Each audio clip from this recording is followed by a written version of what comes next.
Hello, my name is Linus and I'm here to show off the multi-tool that I've been working on. To start up the tool, click Tools and Multi-tool.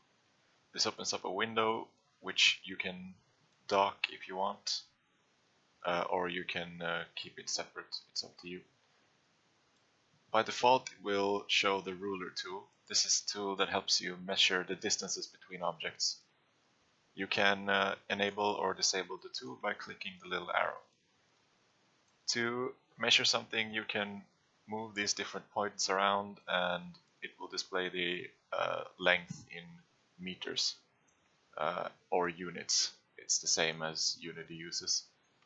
You can hold down V for vertex snapping, so you can place these points at vertices to get a specific measurement out.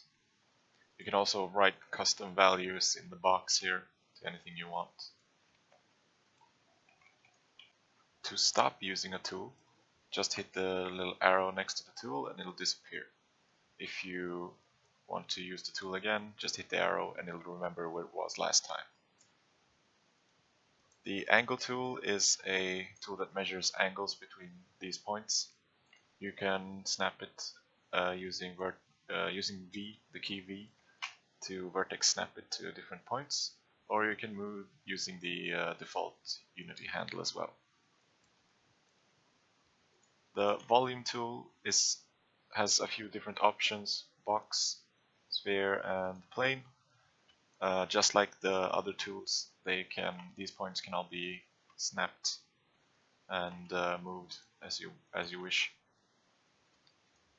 The box tool is useful for measuring the size of a room or other areas like that. You can also scale the bounds using these handles here.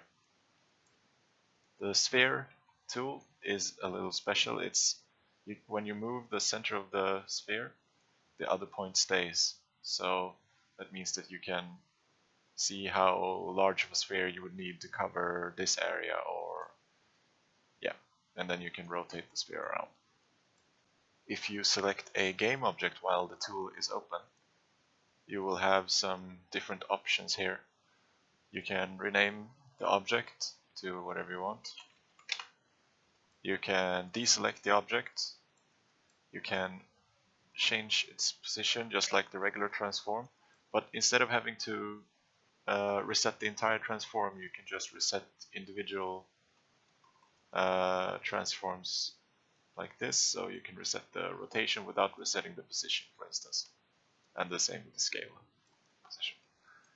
You can also rearrange the components. Instead of having to right click and move up, move down, or remove, you can just hit these arrows here and the components will arrange themselves. There's also an option called rotate towards point, which is pretty simple. It shows you a little point here which you can grab and drag around to rotate the object towards the point. Now you can also use snapping with this point to be able to snap it to vertices like that. There is also an option to rename children. So if I have a bunch of objects here, there are children of this object and, for instance, some other children here and some other children here. When I select this object, I can hit rename children and I name them child or something, whatever you want. You can also hit a box to rename the children's children if you want. So hit apply, the immediate child objects become renamed as child.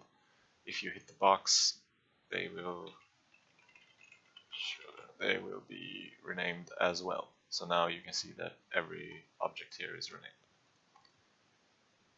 You can also change the amount of decimals that you want to show, and the color of the tool is also changeable.